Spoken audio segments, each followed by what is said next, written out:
Most people in this world are not poor because they lack money. They are not stuck because they lack talent. They are not struggling because life was unfair to them. They are exactly where their thoughts place them.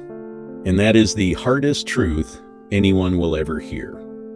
Because it means the ceiling above your life was not built by the world. It was built inside your own mind.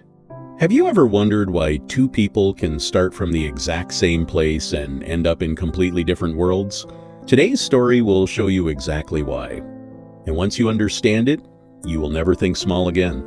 Many years ago, in a small dusty village at the edge of a vast kingdom, two boys grew up side by side.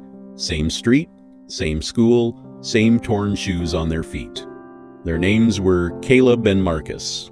Caleb looked at his village and saw walls, poverty, limitation. Every morning he woke up and thought, "This is my life. This is all it will ever be." He worked hard enough to survive. Nothing more. Marcus looked at the same village and saw something completely different. He saw a starting point. When Marcus was 12, he found a single torn book in the rubble of an old building. Most of the pages were missing. But the ones that remained described the great capital city, its markets, its towers, its opportunities. Marcus read those pages until they fell apart in his hands. From that day, something shifted inside him. He began asking questions nobody in the village asked. How do the merchants in the capital build their businesses? What do successful people do differently? How does a boy from a village like this become something the world remembers? The other children laughed at him. Even his own mother gently said, "Marcus, our family has always been here. Be grateful for what we have." But Marcus could not unsee what he had seen inside his own mind, a picture of a life so far beyond the village that it seemed impossible, and yet he held on to it every single day. He started small.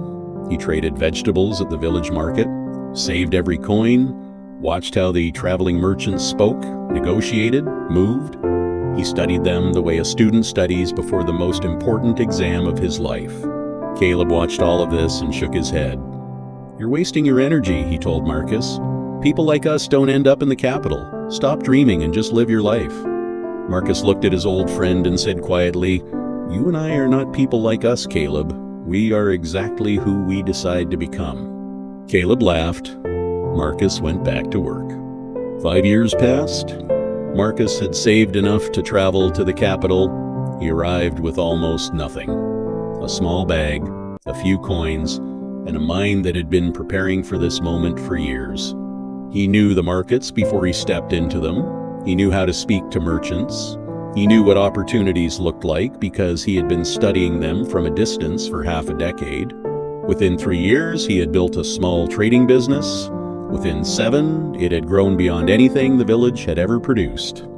He went back once to see his mother, to walk the same street where he and Caleb used to play.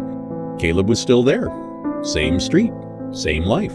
Not because he was less capable than Marcus, not because life had treated him worse, but because every morning for the past 12 years, Caleb had woken up and told himself the same story. This is my life. This is all it will ever be.